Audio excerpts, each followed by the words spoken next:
Okay, so Christmas Day, man. You don't give up. Keep on spraying. This is another picture showing the jet trail just before the burst. This is our skies, and I want you to know that what you're seeing now, a lot of times many scientists know, especially at NASA and in other areas, that the skies that we're seeing are not normal cloud formations. These are man-made. And what happens as we reduce the amount of sunlight in a form of global dimming, we reduce the solar power with these type of clouds, and we reduce photosynthesis, which is going to impact agriculture. But some of what we are seeing is man-made, but man-made in a different way than you may guess.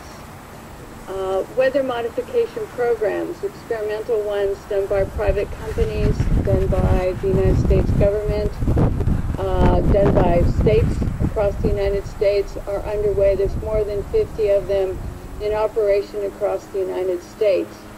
All of these chronic obstructive pulmonary disease, a growing but neglected global epidemic. We're all frogs in boiling water right now, period.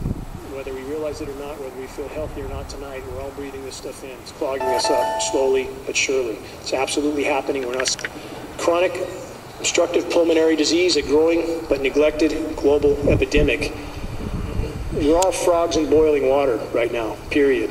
Whether we realize it or not, whether we feel healthy or not tonight, we're all breathing this stuff in. It's clogging us up, slowly but surely. It's absolutely happening. We're not speculating.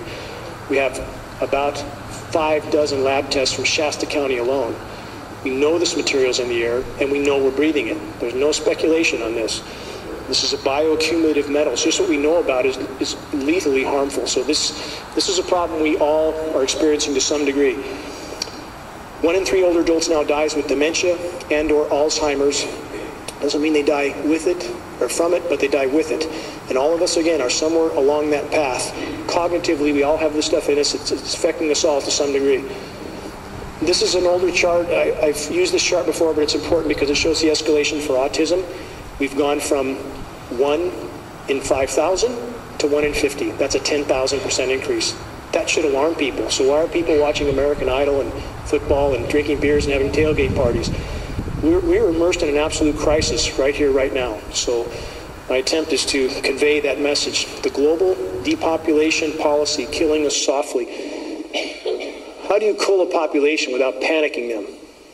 You know, I stayed away from this subject in very much depth because I'd hoped people would come around and just to the simple notion.